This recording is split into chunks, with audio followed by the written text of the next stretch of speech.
میلاد ہوتا رہے گا۔ اللہ اہل سنت کو آباد رکھے، محبت کا میلاد ہوتا رہے گا۔ آئیے کچھ عرض معروف کرنے سے قبل سبھی حضرات محبت کے برابر روزانہ نیکیاں کرنے کا حضور فرمائے۔ کس سے کہہ رہے ہیں؟ صحابہ اکرام سے، صحابہ رضی اللہ تعالیٰ عنہ سے ارشاد فرمائے۔ صحابہ اکرام حیران ہیں، عرض کرتے ہیں آقا صلی اللہ علیہ وسلم احد پہاڑ کے وزن کے برابر بھلا نیکیاں کون کر سکتا ہے؟ اور وہ کئی کلومیٹر پر پہاڑ اتنا بڑا، اس کا وزن کتنا ہوگا؟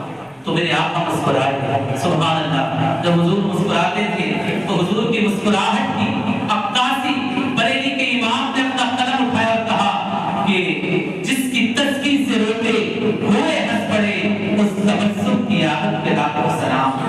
مسکراتے ایسے تھے کہ پھول جھڑتے تھے، اللہ اکبر۔ اور یہ بھی بتایا جاتا ہے، ہم نے کتابوں میں پڑھا ہے کہ جب معراج کی رات حضور گئے اور آپ کا پسینہ مبارک جو ہے زمین پر مسکرائی، جب زمین مسکرائی تو زمین سے گلاب کا پھول تیار ہوا۔ اسی لیے ہم گلاب کے پھول کی عزت و عظمت کرتے ہیں، اور پھولوں کا راجا جو ہے وہ گلاب ہے۔ اور اس کی تخلیق جو ہوئی ہے ایک روایت کے مطابق کہ حضور علیہ السلام کے مبارک پسینے سے ہوئی ہے۔ میرے آقا مسکرائے اور مسکرا کر ارشاد فرماتے ہیں، میرے صحابہ تم کہتے ہو کہ احد پہاڑ کے وزن کے برابر روزانہ نیکیاں کون کر سکتا ہے؟ حضور فرماتے ہیں تم میں کا ہر بندہ کر سکتا ہے۔ صحابہ مچلنے لگے، نیکیاں کمانے میں وہ آگے رہتے تھے، نیکیاں کرنے میں وہ ہمیشہ تیار رہتے تھے، بھوک اور پیاس کو نہیں دیکھتے تھے بلکہ اللہ کے رسول کے فرمان کو دیکھتے تھے۔ اور ان کی بھوک و پیاس تو خود مٹ جاتی تھی جب آمنہ کے لال کے جلووں کا نظارہ کرتے تھے۔ سبحان اللہ، ایسا حسن اور ایسا خوبصورت اور ایسا پیارا اللہ نے حضور کو بنایا۔ حضور خیر البشر ہے، لوگ کہتے ہیں حضور صرف بشر ہے۔ برابر اسلام صرف بشر نہیں ہے، صرف بشر ہوتے تو لامکہ کی سیر نہیں فرماتے، یعنی وہ خیر البشر ہے، نور بشر ہے۔ اللہ اکبر، کہاں کہنے والے نے حضور جیسا نرالا بشر کہاں ہوگا؟ قدم ہے عرش بری پر تو سر کہاں ہوگا؟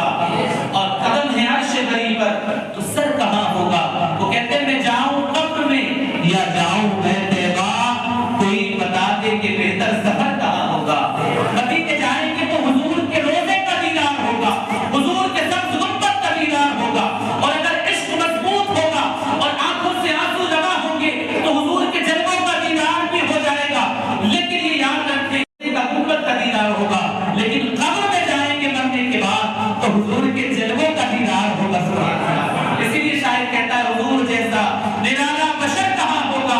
قدم ہے عرش بری پر تو سر کہاں ہوگا؟ میں جاؤں قبر میں یا جاؤں میں طیبہ، کوئی بتا دے کہ بہتر سفر کہاں ہوگا۔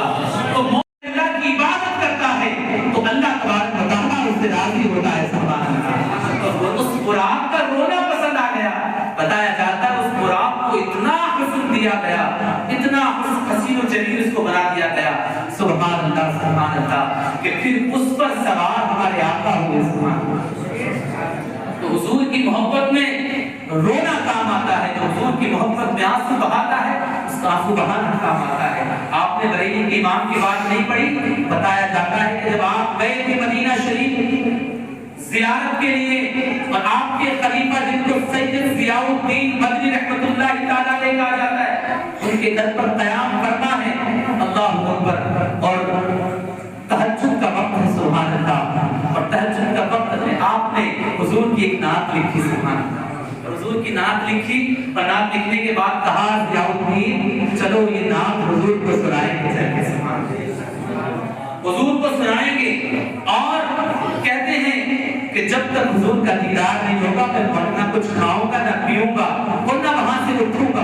اللہ اکبر، بیٹھ گئے سنہری جالیوں کے سامنے، روزے کے سامنے، اور پھر وہ نعت شریف جو انہوں نے لکھا تھا تازہ کلام وہ پڑھ رہے ہیں۔ سبحان اللہ، کون سا کلام تھا؟ وہ سوئے نانزار پھرتے ہیں، تیرے دن اے بہار پھرتے ہیں، پھول کیا دیکھو میری آنکھوں میں، دشت طیبہ کی خار پھرتے ہیں۔ اور برادران اسلام یہ نعت شریف پڑھتے رہے یہاں تک کہ آنکھوں سے آنسو جاری ہے، رو رہے ہیں، تڑپ رہے ہیں حضور کے عشق میں۔ اللہ اکبر، حضور کا دیدار نہیں ہو رہا ہے۔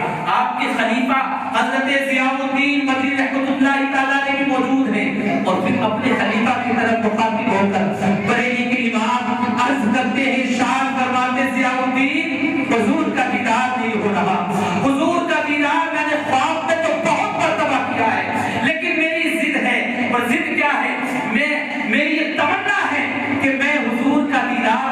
میں نہیں بلکہ جاگتے ہوئے کرنا چاہتا ہوں سبحان اللہ۔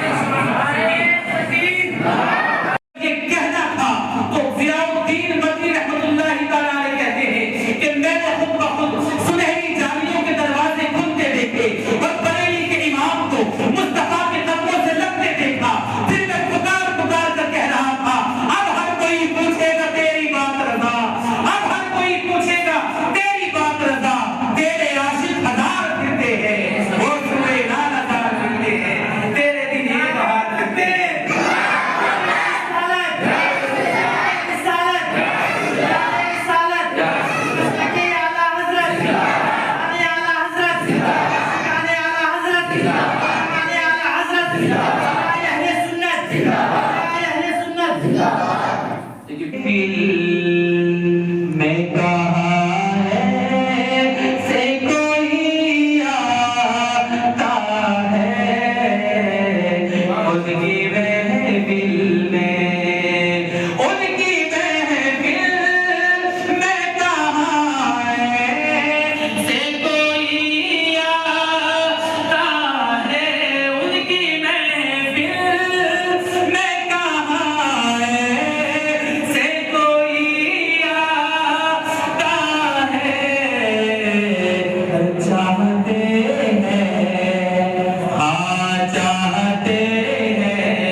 لیکن کہنے والا کیا کہتا ہے؟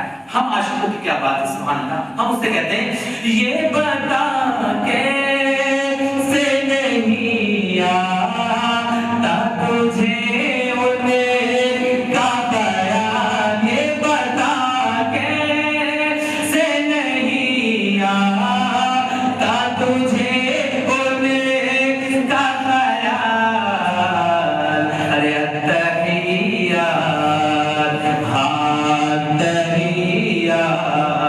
تمہیں تو نام نبی آتا ہے التحیات۔ ابھی آپ نے حافظ شمساد صاحب کی زبان سنا کہ جب اللہ کی بارگاہ میں پہنچے تھے تو اللہ تبارک و تعالیٰ نے ارشاد فرمایا تھا محبوب میرے لیے کیا لائے سبحان اللہ، کیا لائے؟ تو پھر یہ جو ہم نماز میں التحیات پڑھتے ہیں نا تو یہ اللہ اور رسول اللہ کی گفتگو ہے سبحان اللہ۔ حضور فرماتے ہیں التحیات للہ والصلوات والطیبات، سبحان اللہ۔ کیا فرماتے ہیں اللہ؟ جانی مالی عبادتیں تیرے لیے سبحان اللہ۔ جب یہ کہا کہ اللہ ساری عبادتیں تیرے لیے، یہاں سے یہ پیغام میں ملتا ہے عبادت کے لائق صرف اللہ ہے، اور الحمدللہ ہم سب ایک اللہ کی عبادت کرتے ہیں۔ لوگ اپنے الزام لگاتے ہیں کہ شرک کرتے ہیں، یہ ان کا الزام ہے، لیکن یہ بتائیں کہ ہم اللہ کے علاوہ کسی کو خدا مانتے ہیں؟ دیکھیے نہ کوئی نبی نہ کوئی ولی نہ خدا کے برابر ہو سکتے نہ خدا کے جیسے ہو سکتے ہیں، بلکہ ہمارا یقین یہ ہے کہ ہمیں بھی اللہ نے پیدا کیا ہے، ہمیں بھی اللہ نے پیدا کیا۔ یہاں سے ایک بات اور مثال میں پیش کروں، دیکھیے مٹی بھی اللہ نے بنائی، کس نے بنائی ہے بتائیں؟ ساری کائنات اللہ نے بنائی ہے۔ مٹی بھی کس نے بنائی ہے؟ اپنی زبان سے اللہ نے بنائی ہے، اور سونا بھی اللہ نے بنایا ہے نا؟ کیا مٹی اور سونا برابر ہو سکتے